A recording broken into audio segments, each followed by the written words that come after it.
श्रीमद् भगवत गीता को लेकर के।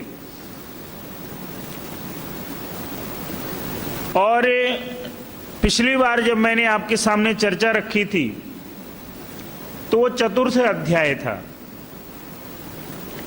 चतुर्थ अध्याय के समापन पर लाकर के मैंने आपको छोड़ दिया था और आज जो चर्चा है वो 5वें अध्याय से प्रारंभ होगी।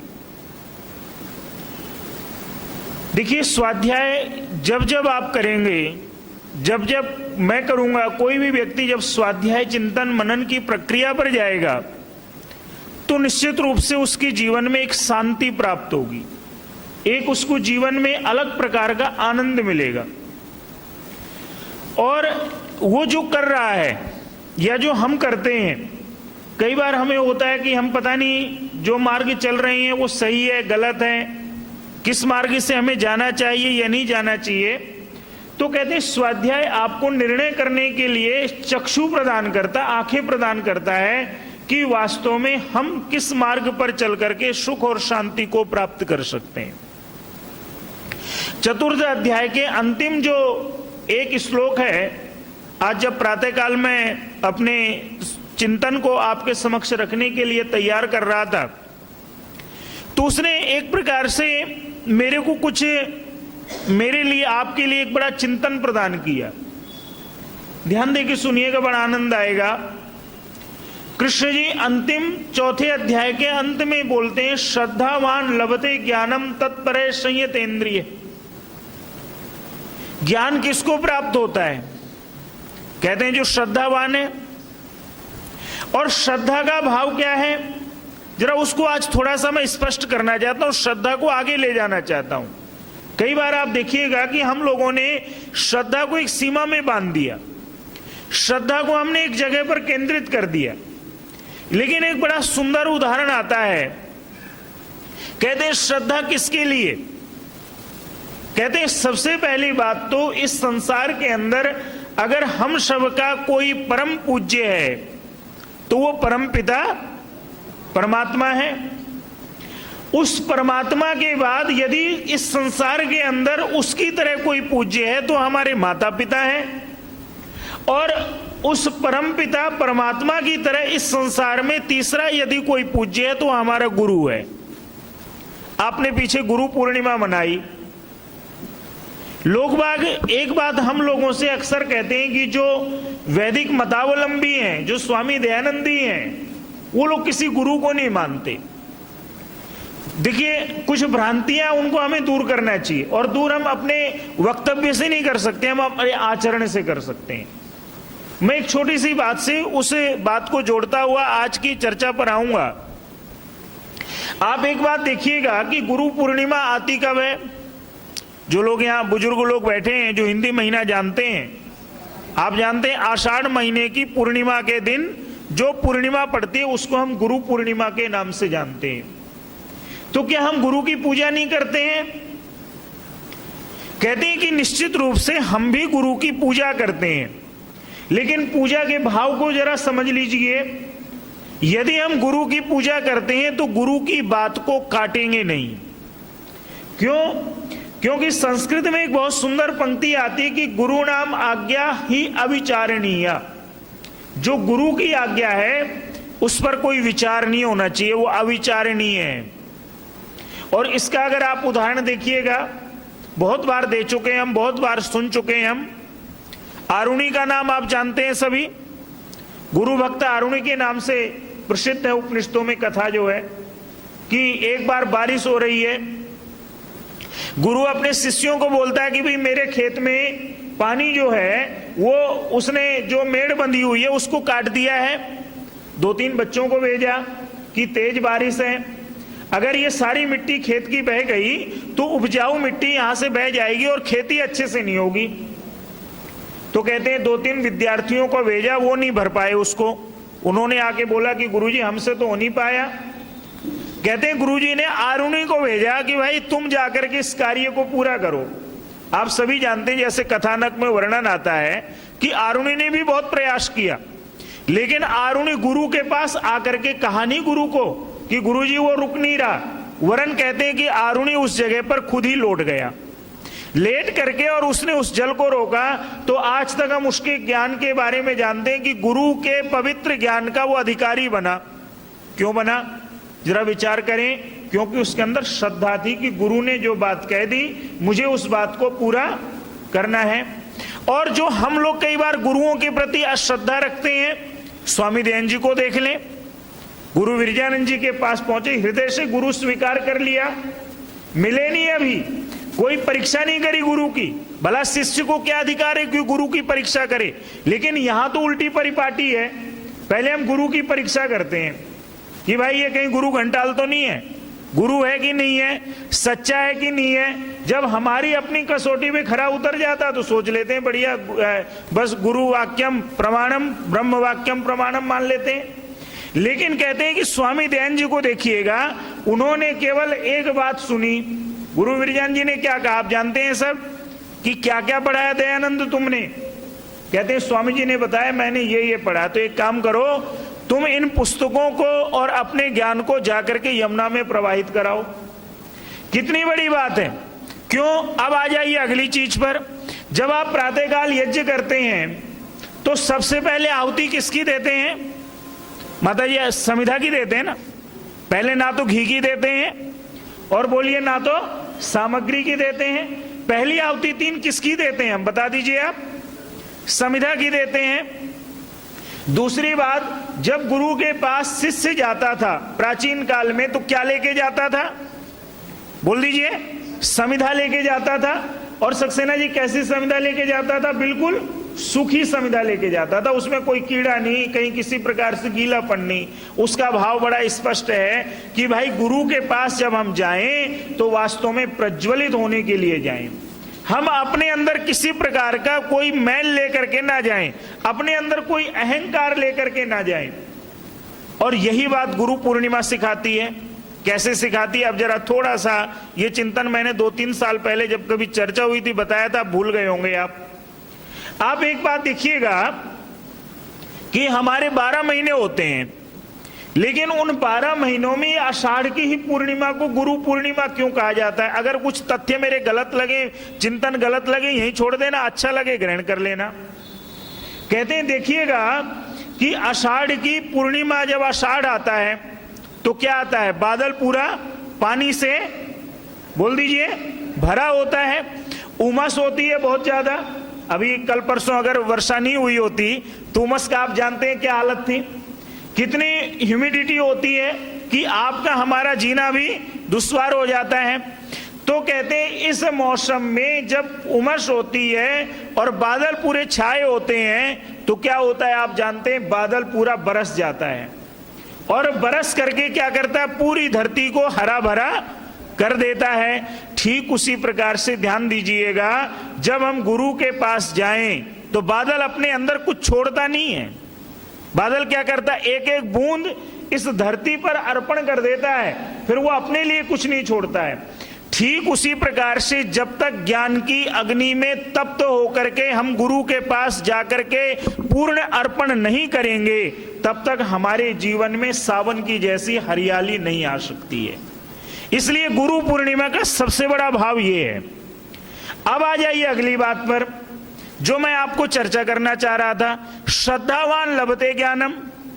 हमारा श्रद्धा का केंद्र कौन है, परम पिता परमात्मा है, हमारा गुरु है। अब एक उदाहरण दिया करते हैं आप और हम, एक बात बोला करते हैं कि भाई उपासना किसकी करनी है, परम पिता परमात्मा की करनी है। हमें इन झगड़ों में नहीं पड़ना चाहिए कि कौन मूर्ति पूजा करता है, कौन निराकार पूजा करता है। ये बात का विषय है। आप देखिएगा ये विषय प्रारंभ का नहीं है, अगर मैं गलत हूं तो माफ कीजिएगा। ये विषय जब आप आध्यात्मिक अनुभूति में बहुत बाद में जाएंगे तो स्वतः एक दिन ऐसा आएगा कि आप सब चीजों को छोड़ करके केवल और केवल निराकार की उपासना खुद करने लगेंगे। और इसका उदाहरण यदि आपको देखना हो, हमारी दिक्कत क्या हो गई कि हम लोगों ने बस एक जगह जाकर के केंद्र बिंदु समेट दिया कि अगर किसी ने गणेश की पिक्चर देख ली तो पाप हो गया, किसी ने अगर और किसी देवता की हम लोगों ने फोटो देख ली तो पाप हो गया। ऐसा कुछ नहीं है। वास्तविकता यह है कि आप एक छोटा सा उदाहरण देखिएगा स्वामी श्रद्धानंद जी के और स्वामी दयानंद जी के जीवन का, बरेली का। जब मुंशी राम ने क्या बोला आप जानते हैं उस प्रकरण में, कि स्वामी जी आपने मेरे सब विषयों का तो उत्तर दे दिया, लेकिन आपने मुझे ईश्वर का दर्शन नहीं करवाया। आप जानते हैं स्वामी जी ने क्या बोला? स्वामी जी ने यही बोला ना कि भाई मैंने ये तो नहीं बोला कि मैं तेरे को ईश्वर के दर्शन करवाऊंगा, ये तो तेरे को तब दर्शन होंगे जब तेरे ऊपर उस परम पिता परमात्मा की अपार कृपा होगी। न लभया न मेधया न बहुना श्रुते ने, उन्होंने उपनिषद का वो वाक्य सुना। क्यों कोई ये सोचे कि बहुत ज्यादा पढ़ने से परमात्मा मिलता है, कोई ये सोचे बहुत ज्यादा कथा सुनने से परमात्मा मिलता है, तो कहते नहीं, कहते हैं उस ईश्वर की जब आपके ऊपर अपार कृपा होगी तो कहते हैं वो परमपिता परमात्मा का मिलन हो जाएगा। इसलिए पहली बात तो ये है। अब आ जाइए दूसरी बात पे कि मैं जो उदाहरण आपको देना चाहता हूं, उदाहरण ये देना चाह रहा था कि हम कहते हैं कि हम किसकी भक्ति करें? परमपिता परमात्मा की भक्ति करें। उस परमात्मा की भक्ति क्यों? तो एक छोटी सी बात आप देखिएगा कि आप कभी लोहार के पास जाइए और लोहार के पास क्या है, अपना कोई छोटा सा लोहे का टुकड़ा ले जाना कि साहब एक काम करो, इसे ये चौड़ा है टेढ़ा है, इसको सीधा कर दो। आप जानते हैं क्या करेगा लोहार? बोल दीजिए। बड़ा सरल है, लोहार उसको कूटेगा नहीं, पहले अग्नि की भट्टी में डाल करके तपा देगा।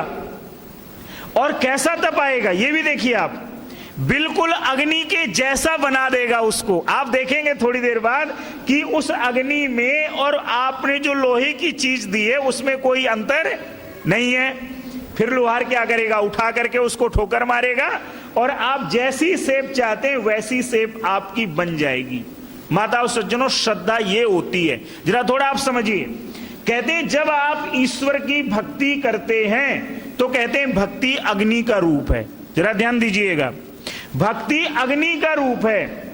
और जब वो अग्नि का रूप मेरे आपके हृदय में प्रज्वलित हो जाएगा तो उस समय हम अपने आप का कोई शेप नहीं बनाएंगे। हम क्या करेंगे? हम कहेंगे प्रभु अब तू जान मेरा क्या बनना है।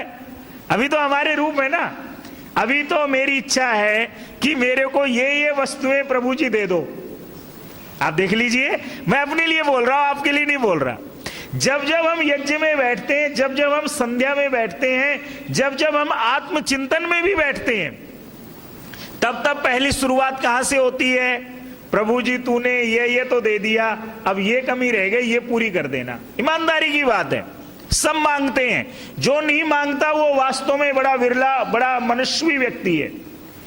उसके बाद क्या होता है? जब हम भक्ति के अंदर पूर्ण रूपेण समर्पित हो जाएंगे, वो अग्नि जल जाएगी, उस समय हम अपने अंदर कुछ नहीं रखेंगे। कैसे?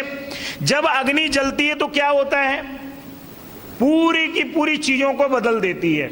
जैसे आपने यज्ञ किया, अब मैं आज जब इसको सोच रहा था तो कई लोग हमसे बड़ा अच्छा प्रश्न करते हैं कि पंडित जी एक बात बताइए, आप लोग भी तो अग्नि की पूजा करते हैं? बड़ा सामूहिक प्रश्न है उनका। हमसे बोलते हैं लोग जो इस गहराई को जानते हैं, वो कहते भाई हमने तो चलो पत्थर की पूजा कर ली, तुम लोग भी तो अग्नि की पूजा करते हो। तो अब मुझे उसका उत्तर आज तक समझ में नहीं आया कि मैं इनको क्या उत्तर दूं। आपको ईमानदारी से बता रहा हूं कि इनको क्या उत्तर दूं मैं। हम कभी कुछ बोलते थे, लेकिन जब आज इस विषय को थोड़ा सा पढ़ रहा था, चिंतन किया, तो मुझे लगा अरे वाह क्या बात है। 5 तत्वों में से ऋषियों ने यज्ञ के द्वारा हमें जोड़ने का प्रयास किया। किससे किया? अग्नि से किया। क्यों किया अग्नि से? क्योंकि देख लीजिए, आपके अंदर भी अग्नि है, मेरे अंदर भी अग्नि है। आदरणीय राजीव मेहरा जी आए हैं, आप एडिशनल डीजे हैं कड़कड़डुमा में, मैं उनसे आग्रह करूंगा कृपया मंच पर आ जाएं आप। नहीं यहां पर आ जाइए, प्लीज आ जाइए आप। तो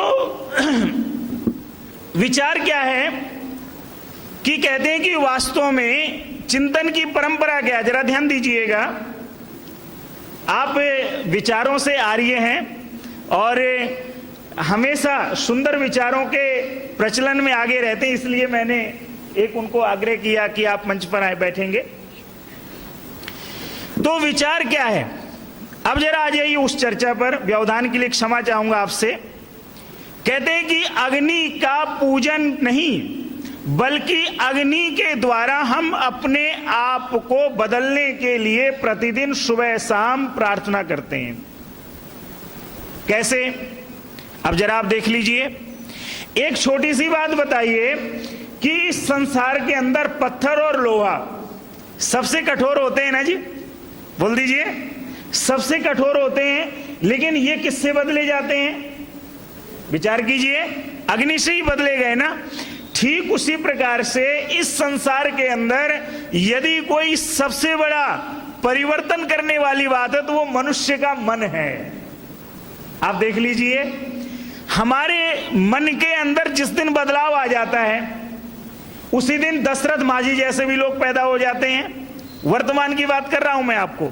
आपने पढ़ा ना पीछे अभी उदाहरण कि एक छोटे से व्यक्ति ने कि पूरे के पूरे पहाड़ को तोड़ दिया। उसके अंदर एक भावना उठी कि मेरे गांव से शहर का रास्ता दूर है या पानी नहीं मिलता। उस अकेले व्यक्ति ने ठाना पूरे के पूरे पहाड़ को तोड़ दिया। ये किसकी बात है ये बताइए? मन की। मन के जीते जीत है, मन के हारे हार। तो वहां पर उदाहरण क्या दिया कि अग्नि का प्रज्वलन क्यों? क्योंकि आपके मेरे अंदर भी जठराग्नि है। अगर ये मंद हो जाए तो क्या होगा? शरीर हमारा ठीक नहीं रहेगा। इसलिए हमने क्या करना है कि अपने अंदर अगर कुछ जगाना है तो सबसे पहले ईश्वर की भक्ति की अग्नि को प्रज्वलित कर लेना है। और इसीलिए आप देखिएगा कि गुरु पूर्णिमा के दिन या रक्षाबंधन श्रावणी के दिन गुरु 3 समिधा लेके जाता था। देने को तो और भी कुछ ले जा सकता था वो। विचार कीजिए आप, बहुत चीजें देने के लिए गुरुओं के लिए, लेकिन वो समिधा लकड़ी लेकर के ही क्यों गया? क्योंकि वो कह रहा है कि गुरुजी मैं वास्तव में जिस प्रकार से ये समिधा प्रज्वलित होने के लिए तैयार है, ठीक उसी प्रकार से जो ज्ञान आप मुझ में देंगे उसके द्वारा मैं प्रज्वलित होने के लिए तैयार हूं। एक छोटे से उदाहरण से बात को पूरा करूं मैं। कहते हैं कि एक गुरु के पास 2 शिष्य गए, और जब 2 शिष्य गए तो कहते हैं कि उन दोनों ने गुरुजी को कहा कि गुरुजी हमें आपसे गुरु दीक्षा लेनी है। गुरु दीक्षा का मतलब पढ़ना है। गुरुजी ने कहा भाई पढ़ाऊंगा। तो कहते हैं पहले वाले से गुरुजी ने कुछ पूछा नहीं, लेकिन वो कहता है कि गुरुजी मैं इतनी चीजें जानता हूं, मुझे बस इतनी कमी है, सिखा दो। गुरुजी ने कहा भाई सिखा दूंगा। शिष्य ने बोला गुरुजी फीस कितनी होगी? बोले भाई तेरे से तो 10 स्वर्ण मुद्राएं प्रतिदिन लूंगा। वो देने वाला था, दे सकता था। कहता था मैं गुरुजी बिल्कुल आपको 10 स्वर्ण मुद्राएं दूंगा। अब कहते हैं दूसरे वाला आया, उससे पूछा भैया जब बात चल पड़ी है कि कौन कितना जानता है, तो उससे गुरुजी ने ही पूछ लिया कि भाई आप कितना जानते हो? कहता गुरुजी मैं कुछ नहीं जानता, मैं आप जो मुझे सिखा देंगे बस मैं वही जानता हूं। तो उसने भी पूछ लिया कि गुरुजी मैं किसान का बेटा हूं, बड़ा गरीब हूं, मेरे से क्या फीस लेंगे आप? गुरुजी ने कहा तेरे से कोई फीस नहीं, तो एक काम करना, मेरे घर की यहाँ जो आश्रम का बगीचा है इनको बढ़िया फूलों से बना के रखना। अब जो पहले वाला धनवान का बेटा बैठा था उसको थोड़ा क्रोध आया। कहता गुरुजी एक बात बताइए, आप ये कुछ नहीं जानता, ये महामूर्ख आदमी जिसको कोई ज्ञान नहीं है, आप उससे तो कह रहे हैं तू फ्री में एजुकेशन ले, और मैं इतना सब कुछ जानता हूं, आपने मेरे को 10 स्वर्ण मुद्राएं बोली हैं। गुरुजी ने बड़ा सुंदर उत्तर दिया। बोले देख मेरे भाई, तेरे को बनाने के लिए, संवारने के लिए मुझे बड़ी मेहनत करनी पड़ेगी। तुझे मैं जो विद्या सिखाऊंगा कहेगा गुरुजी ये तो मैं इस प्रकार से जानता हूं, आप इस प्रकार सिखा रहे हैं। पहले तेरे संस्कारों को समतल करना पड़ेगा। जब तेरे वो संस्कार समतल हो जाएंगे तभी तो इसमें मैं कोई बीज लगा करके पौधारोपण कर पाऊंगा, लेकिन इसके अंदर मैं जो डालूंगा वो उसी रूप में ये ग्रहण कर लेगा। माताओं सज्जनों ध्यान दीजिएगा, जब ईश्वर की शरण में जाएं, गुरु की शरण में जाएं, माता पिता की शरण में जाएं, तो कोई भाव लेकर के ना जाएं। अगर कोई भाव लेकर के जाएं तो श्रद्धा का भाव लेकर के जाएं, तो निश्चित रूप से विजय आपकी होगी, जीत हमारी होगी और जीवन में जो मनोवांछित अभिलाषा वो प्राप्त हो जाएगी। अब आ जाइए अगली बात पर। यह गीता का चौथा अध्याय पूर्ण होता है। पांचवा अध्याय क्या है? अब अर्जुन को एक शंका हो गई। अर्जुन को शंका यह हो गई कि इन्होंने बता दिया श्रद्धावान व्यक्ति ज्ञान प्राप्त करता है, फिर तो बस श्रद्धालु बन जाओ और कुछ करने की जरूरत ही नहीं है। तो अर्जुन के मन में शंका हुई और शंका होने पर उसने बड़ा सुंदर एक बात कही। ये वेद व्यास जी के श्लोक हैं। आप जानते हैं कि महाभारत जो रचना वो वेद व्यास जी की है और श्रीमद् भगवत गीता महाभारत का ही एक अंश है।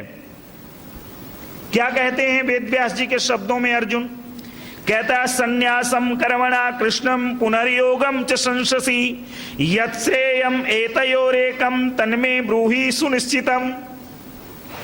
बड़ी सुंदर चर्चा, ध्यान दीजिएगा, आनंद आएगा आपको। कहते हैं कि अर्जुन ने कहा कि हे कृष्ण, आप एक बार तो कहते हैं कि ज्ञान मार्ग ठीक है और एक बार कहते हैं कि कर्म मार्ग ठीक है। आपने तो मुझे संशय में डाल दिया। जो मेरा प्रश्न था वो तो अनुत्तरित रह गया, लेकिन आपने तो सारी बात कहने के बाद मुझे और ज्यादा शंका में डाल करके जो थोड़ा बहुत मैं कोई निर्णय ले सकता था उससे भी दूर कर दिया। आपने तो वो काम कर दिया। मैं आपके शब्दों में कहना चाहूंगा, ठहरो और भागो। अरे भाई, ठहरो या भागो क्या मतलब हुआ? या तो ठहर जाओ। आप देखिए दोनों में कितना अंतर है। या तो ठहर जाओ या भाग जाओ, लेकिन आप तो कह रहे हैं ठहरो भागो। मेरी समझ में नहीं आ रहा कि मैं रुकूं या भागूं। अब आप इसका उत्तर दीजिए। तो कृष्ण जी उत्तर बड़ा सुंदर देते हैं। कहते हैं संन्यासम कर्म योगश्च निःश्रेयसे सकार उभौ तयोशस्तु कर्म संन्यास सात कर्म योगो विशिष्यते जेयेष नित्य सन्यासी यो न द्वेष्टि न कांक्षति निर्द्वंदो ही महाबाहो सुखम बंधात् प्रमुच्यते। कितनी सुंदर बात है अगर आप ध्यान दीजिएगा तो। उन्होंने कहा कि ध्यान दीजिए, बड़ी सुंदर चर्चा है। क्या कहा? उन्होंने कहा भाई देखो, ज्ञान और कर्म जो हैं ये दोनों ही बिना किसी संशय के मनुष्य का कल्याण करने वाले हैं। तथापि, ध्यान दीजिएगा, तथापि फिर भी जो सर्वसाधारण मनुष्य है उसके लिए कर्म ही विशेष लाभकारी है। जो सर्वसाधारण मनुष्य है उसके लिए कहते हैं कर्म ही विशेष लाभकारी है। अब मैं उदाहरण तो आपको बाद में देना चाह रहा था, लेकिन आप समझ नहीं पाएंगे बात को, इसलिए वो उदाहरण आज मैं अभी मुझे थोड़ा क्रम अपना चेंज करना पड़ रहा है। उदाहरण क्या है, जैसे थोड़ा समझिए। मान लीजिए हम सभी आजकल इस शहरी वातावरण में प्राय हर घर में किसी ना किसी को दवाई आती है। सबको दवाई लेते हैं ना जी। कभी किसी को कोई समस्या है, कुछ नहीं है तो गैस ही बन गई, चलो उसकी दवाई आ गई। अब क्या हुआ, आपको कोई व्यक्ति मिला, उसने कहा भाई साहब मैं ना इस बार हिमालय पर्वत गया था। ठीक है जी, हिमालय पर्वत गया था और वहां पर मुझे एक ऐसा सरोवर मिला है, अगर आप वहां का जल पी लें तो बस आप स्वस्थ हो जाएंगे। आपने कहा भाई इसमें कौन सी बात है, चलते हैं हम भी, जल ही तो पीना है। लेकिन उसने कहा कि लेके नहीं आ सकते, बस पी के जो आएगा वही स्वस्थ रहेगा, वही निरोगी रहेगा, वही दीर्घायु रहेगा। अब आपने उससे पूछा भाई रास्ता क्या है जाने का, ये तो बता दे। हिमालय तो बहुत बड़ा है, इधर उत्तर में भी हिमालय है, नॉर्थ ईस्ट में भी हिमालय है, हिमाचल में भी हिमालय है, कश्मीर में भी हिमालय, कई तरफ से घेरा हुआ है। उसने तो मार्ग बता दे। उसने कहा देखो भैया दो बात है। उसने कहा जी बोलो क्या बात है? कि दो मार्ग हैं। कौन कौन से मार्ग हैं? कहता है एक मार्ग तो ऐसा है कि आप 2 दिन में पहुंच जाएंगे, और कहता है दूसरा मार्ग ऐसा कि 2 महीने में पहुंचेंगे। तो आपने क्या कहा? कि भाई मुझे 2 दिन वाला बता, टाइम नहीं है, 2 दिन वाला मार्ग बता दे ताकि मैं जल्दी से जल्दी पहुंच के जल पी के अपनी ड्यूटी करूं, अपना काम करूं, अपनी जिम्मेदारी देखूं। फिर उसने जब बताया कि भाई साहब जो वो 2 दिन वाला मार्ग है वो बड़ा कठिन मार्ग है। कैसे कठिन मार्ग है? उसमें क्या है, 3 पहाड़ियां चढ़नी पड़ती हैं, और 3 पहाड़ियां चढ़ने के दौरान अगर कहीं से बर्फ में आपका पैर फिसल गया तो आप तो गए काम से।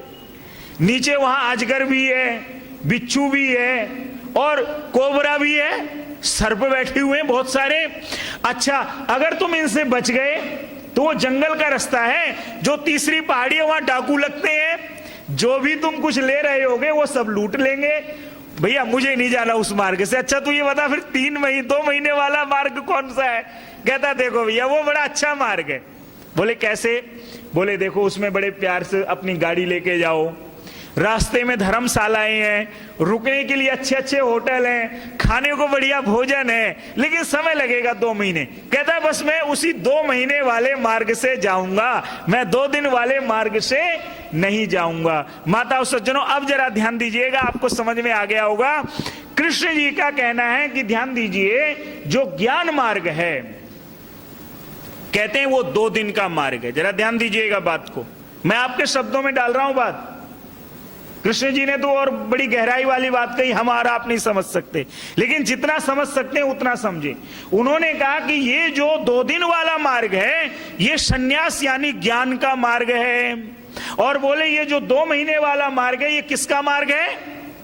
ये कर्म का मार्ग है। इसलिए कृष्ण जी ने क्या कहा कि सर्वसाधारण के लिए कर्म ही विशेष लाभकारी है। अब जरा समझिए कैसे लाभकारी है, जरा ध्यान दीजिएगा। अगली चीज उन्होंने बड़ी गजब कर दी। क्या कहा? कहते हैं देखिए भाई 2 बातें हैं कि इस संसार के अंदर 2 मार्ग हैं, जैसे मैंने आपको बताए, एक ज्ञान मार्ग है, एक कर्म मार्ग है। लेकिन कहते हैं कि जो ज्ञानी है उसका क्या लक्षण है? उससे पहले थोड़ी सी एक बात और समझ लीजिए आप। क्या है बात? गीता के 18वें अध्याय में एक बड़ी सुंदर चर्चा आती है, फिर आप इस ज्ञान और कर्म को समझिए। क्या कहते हैं? कहते हैं कि आप अपनी सबसे पहले प्रवृत्ति का, नेचर का निर्धारण कीजिए। आपका स्वभाव क्या है? बड़ी अद्भुत बात कही है। इसलिए आप देखिएगा, जब मैंने ये निर्णय किया तो मैं ये सोच रहा था कि गीता एक ऐसा अनमोल ग्रंथ है जिसकी हमने एक प्रकार से पूरी उपेक्षा कर दी। लेकिन आप देखिएगा पूरे विश्व के अंदर अगर सबसे ज्यादा कोई पढ़ा जाने वाला ग्रंथ है तो कौन सा है? श्रीमद् भगवत गीता है। बुरा नहीं मानिएगा आप, ये वास्तविकता है। ईसाई भी इसको पढ़ता है, मुसलमान भी इसको पढ़ता है, पारसी भी पढ़ता है, हिंदू तो पढ़ता ही है। तो उसमें निर्धारण किया है कि भाई आप पहले अपना निर्णय करें, आप डिसीजन लें कि आपका स्वभाव क्या है। कृष्ण जी अर्जुन को कहते हैं कि अर्जुन आपकी दिक्कत यह है कि आप अपने नेचर के विपरीत चलने की बात कह रहे हो। और आप और हम भी क्या करते हैं बताइए? अपने नेचर के विपरीत चलने का प्रयास करते हैं। हमें पता है कि हम इस चीज से लड़ नहीं पाएंगे लेकिन लड़ते हैं। हमें पता है कि यह मार्ग कठिन है लेकिन कहते नहीं चलेंगे। इसलिए कृष्ण जी ने कहा कि भाई सबसे पहले तो क्या करो, जरा बात सुनिएगा, बड़ी सुंदर चर्चा है। कहते हैं ज्ञानी जो होता है ना, ज्ञान क्या है? जो आप और हम ग्रहण कर सकते हैं। मैं आपके अपने स्तर की बात कर रहा हूं, किसी और की नहीं। कहते हैं अगर हम ज्ञानी हैं तो सबसे पहले क्या करें? जो हमारा नेचर है उसके अनुसार व्यवहार करें, अकॉर्डिंग टू आवर नेचर हम चलने का उस पर प्रयास करें, पहली बात। और दूसरी बात क्या है? कहते हैं कि जितने भी प्राणी हैं वो सब अपने स्वभाव के अनुसार चलते हैं। कहते हैं ऐसी अवस्था में हमें कभी भी जबरदस्ती नहीं करनी चाहिए। और जरा और थोड़ा सा समझा दूं आपको मैं। कहते हैं यदि कोई मनुष्य अपनी स्वभाव के विपरीत आचरण करेगा फिर निश्चित रूप से कष्ट पाएगा। और 2-3 उदाहरण दूंगा, जरा आप ध्यान दीजिएगा। सबसे पहला उदाहरण दूंगा मैं सिद्धार्थ का, जो कि क्या बने आप जानते हैं, गौतम बुद्ध बने। उनके स्वभाव में था नहीं कि वो अपना गृहस्थ धर्म या राजा के धर्म का पालन करें। आप पढ़ लीजिए उनके जीवन को। तो उन्होंने क्या किया, अपने स्वभाव के विपरीत नहीं गए। जिस दिन उनको अपने स्वभाव का ज्ञान हो गया, उसी दिन उन्होंने अपने स्वभाव का आचरण किया। दूसरा उदाहरण दे दूं आपको, स्वामी दयानंद जी का देख लो। आपको, हमें तो बताने वाले लोग हैं, आप लोगों ने हम जैसे बच्चों को गुरुकुलों में पढ़ा दिया और आज हम आपको कुछ कहने के योग्य हो गए। लेकिन आप विचार कीजिए, मूल शंकर को कोई कहने वाला था? बताइए आप। स्वामी दयानंद को किसी ने कोई गीता का, कोई वेद का बचपन में ज्ञान दिया? उत्तर दीजिए साहब, नहीं दिया ना। लेकिन उन्होंने अपने ज्ञान को पहचाना, कि अपने स्वभाव को पहचाना कि मेरा स्वभाव है सच्चे ईश्वर की खोज करना। और उन्होंने क्या किया आप बताइए? लग गए ना उसी ओर। तो आप बताइए, उन्होंने प्राप्त किया ईश्वर को कि नहीं किया? अब आ जाइए और किसी भी व्यक्ति की ओर। आप बड़े बड़े आविष्कारकों को देखते हैं, जिन्होंने ग्राहम बेल, जिन्होंने टेलीफोन का आविष्कार किया, अब्राहम लिंकन राष्ट्रपति हुए अमेरिका के, उनकी स्टोरी पढ़िए आप। उन्होंने बचपन से लेकर के और 55-60 वर्ष की अवस्था तक हर फील्ड में असफलता पाई। हर फील्ड में जहां भी कदम रखा वहां सफल हो गए, लेकिन अंत में सफल हुए। तात्पर्य क्या है? कहते हैं जिस दिन कोई व्यक्ति अपने स्वभाव को पहचान लेता है, उसी दिन उसकी सफलता की कहानी, सक्सेस स्टोरी शुरू हो जाती है। इसलिए कहते हैं, चाहे वो अध्यात्म का मार्ग है, चाहे वो संसार का मार्ग है, चाहे वो किसी भी मार्ग है, सबसे पहले हमें स्वभाव को पहचानना है। अब आ जाइए, ज्ञान और कर्म की बात कर रहा था मैं आपके सामने। कहते हैं ज्ञानी कौन है? बड़ी सुंदर चर्चा है, ध्यान दीजिएगा आप।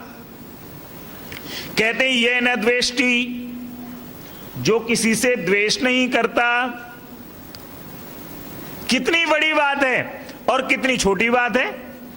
जो किसी से द्वेष नहीं करता। हम क्या करते हैं? हम तो सबसे द्वेष करते हैं। मैं भी करता हूं।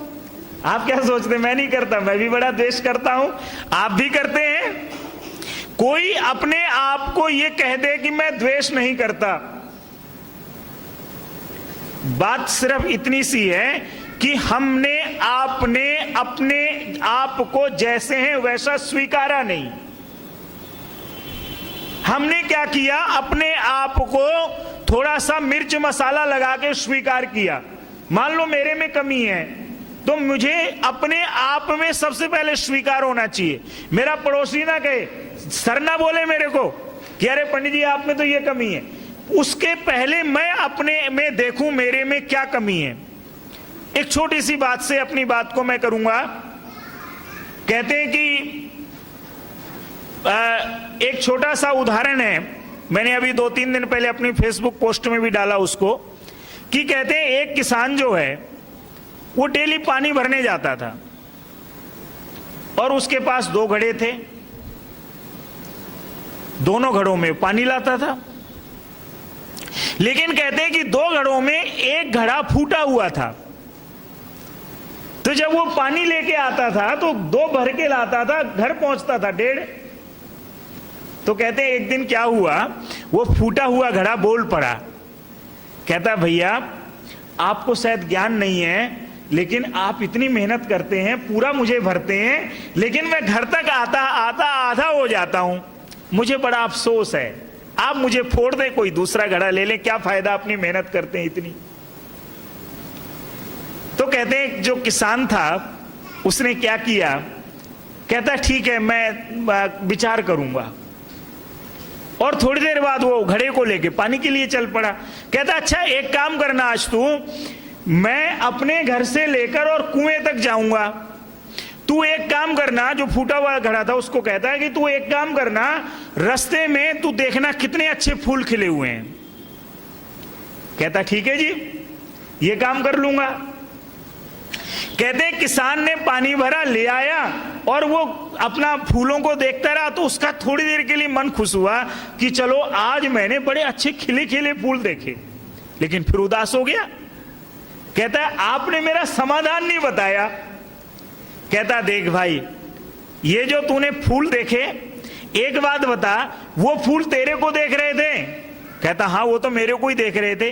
कहने लगा अच्छा ये बता, जो घड़ा भरा हुआ था उसको तो नहीं उन फूलों ने देखा? कहता नहीं, उनकी नजर तो बस मेरी तरफ थी। तो बोले किसान ने बड़ी सुंदर बात कही। कहने लगे देख क्या है, तेरी कमजोरी को मैं पहचानता था, इसलिए मैंने क्या किया कि दोनों तरफ, भाई जिस तरफ से तू आता था उस तरफ मैंने क्या किया, बीज डाल के फूल लगा दिए, और तू आता रहा और वो डेली उस पानी के द्वारा सींचता रहा, और वो फूल कितने बढ़िया हो गए। देख इन फूलों के द्वारा मैं, कोई मेरे घर में आता है मैं उसका स्वागत करता हूं, कभी मैं अपने यज्ञ मंदिर वगैरह जाता हूं तो इन फूलों को वहां ले जाता हूं, बढ़िया भगवान का इन फूलों के द्वारा मैं चढ़ावा करता हूं, मेरा जीवन तो बढ़िया हो गया, तू क्यों परेशान है? तेरी वजह से मेरा जीवन बढ़िया हुआ। अब इस कहानी का भाव क्या है, जरा बात समझिएगा। कहते हैं कि हर इंसान में कमजोरी होती है, मैं भी कमजोर हूं, आप भी कमजोर हैं। पूर्ण कौन है? बोल दीजिए। परमपिता परमात्मा पूर्ण है, हम आप पूर्ण नहीं हैं, हम हमेशा अधूरे हैं। इसलिए पूर्णाहुति में भी क्या बोलते हैं, जरा विचार कीजिए। ओम पूर्णमदे पूर्णमिदं पूर्णात् पूर्णमुदच्यते पूर्णस्य पूर्णमादाय पूर्णमेवावशिष्यते। हमने पूर्ण में से ही लिया है और पूर्ण में ही छोड़ दिया, आपके अंदर कोई कमी नहीं आई। इसलिए कहते हैं ये न द्वेष्टि, जो द्वेष नहीं करता। हमारा द्वेष किस लिए होता है? चलो किसी से रुपए पैसे का झगड़ा नहीं है तो हम क्या करेंगे, अरे इसके अंदर तो बहुत बुराई है भाई, ये तो बड़ा बुरा आदमी है। लेकिन बताइए हमें आपको क्या करना चाहिए? बुराई देखनी चाहिए, अच्छाई देखनी चाहिए? बोल दीजिए, अच्छाई देखनी चाहिए। लेकिन हम जब प्रयास करेंगे तभी तो अच्छाई देख पाएंगे। और इसका उदाहरण अगर आपको देखना है कि कहते हैं स्वामी दयानंद जी को देख लीजिए आप। कर्ण सिंह जो था, कर्णवास के अंदर अगर आप पढ़िएगा स्वामी दयानंद जी के जीवन को, तो कर्ण सिंह क्या कहता है आकर के, अरे दयानंद, यही वाक्य थे, अरे बाबा तू गंगा मैया की बुराई करता है, तू इन मंदिरों की बुराई करता है, या तो इन बुराइयों को बंद कर दे, नहीं मैं तेरे को समाप्त कर दूंगा। पढ़िएगा, यही शब्द थे। और कहते हैं कर्ण सिंह ने तलवार निकाली, स्वामी जी की तरफ हमला करने का प्रयास किया। कहते हैं स्वामी जी ने उस तलवार, हाथ को पकड़ के उस तलवार को नीचे कर दिया अपनी शक्ति के द्वारा, और क्या बोला, कर्ण सिंह मैं सन्यासी हूं, मैं ब्राह्मण हूं, तुझे अगर युद्ध करना है तो क्षत्रियों से करना। और आप पढ़ लीजिएगा उनके जीवन में, उसके बाद भी उन्होंने कहीं शत्रुत्व की भावना कर्ण सिंह से नहीं रखी। और तो छोड़िए, गंगा के अंदर एक दिन क्या हुआ, 3-4 पहलवान आ गए, स्वामी जी नहा रहे थे, सोचा कि स्वामी जी को डुबो दे। स्वामी जी ने उल्टा क्या किया, थोड़ी देर उनका जल में सिर डुबो दिया पकड़ करके। अब पता चला वो थोड़ी देर में मर जाएंगे, स्वामी जी ने छोड़ दिया और अंदर अंदर दूसरी तरफ निकल गए। इसी प्रकार से जगन्नाथ को देखिए, जहर दिया लेकिन फिर भी क्या किया बताइए, पैसे देके कहा तू यहां से चला जा, लेकिन मुझे अगर कोई एक गाली दे दे, कोई एक शब्द बोल दे, तो मैं जिंदगी भर उसको भूलूंगा नहीं। कोई अगर एक छोटी सी गलती कर दे हमारे जीवन में, हम कभी उसको क्षमा नहीं कर पाएंगे। यही तो बात है सीखने की। यहां पर आकर के हम परिवर्तन, यज्ञ क्या सिखाता है आप बताइए? यज्ञ में आपने आहुति किसकी दी माता जी? सामग्री की दी ना? सक्सेना जी किसकी आहुति दी? घी की दी ना? लेकिन घी सामग्री कहीं मिला आपको? क्या हो गया बोलिए? वो परिवर्तित हो गया। ठीक उसी प्रकार से जब हम आर्य समाज मंदिर में आए और आने के बाद अगर परिवर्तन ना हो और जैसे हैं वैसे ही चले गए, तो ध्यान दीजिएगा, फिर हम केवल और केवल अपना टाइम पास कर रहे हैं, हम कुछ नहीं कर रहे हैं। जैसे नौजवान जाकर के सिनेमा हॉल में 2 घंटे 3 घंटा फिल्म देख करके अपना मनोरंजन कर लेता है, ठीक उसी प्रकार से हम लोग अपना यहाँ दूसरी प्रकार से मनोरंजन करते हैं। इसलिए गीता में कृष्ण जी कहते हैं कि यदि वास्तव में ज्ञानी है तो सबसे पहला एक काम कर, जो जैसा है उसको उसी रूप में स्वीकार करके और उसके अंदर से, अपने अंदर से द्वेष की भावना को नष्ट कर दे। बस आज का समय मैं समझता हूं पूर्ण हो गया, कहने को तो बहुत कुछ है, उस चीज को मैं यहीं पर समाप्त करूंगा और आपसे प्रार्थना करूंगा कि इन सब विषयों का आप चिंतन कीजिएगा, मनन कीजिएगा। प्रभु मुझे भी शक्ति दे, मैं भी मंथन करूं, चिंतन करूं और हम सभी सामूहिक रूप से श्री कृष्ण जी के द्वारा इन शब्दों का अपने जीवन में परिवर्तन देखें, तो फिर आप पाएंगे कि वास्तव में ये समाज जो है वो तो बाद में बदलेगा, लेकिन हम कम से कम जीवन में बदलाव की ओर चलेंगे। और जब बदलाव की ओर चलेंगे तो निश्चित रूप से उस प्रभु की कृपा से जीवन में जो चाहते हैं वो हमें प्राप्त होगा और हम अपने जीवन में संपूर्ण बन जाएंगे, अपूर्ण नहीं रहेंगे। इन्हीं शब्दों के साथ आप सभी का धन्यवाद। ओम शम।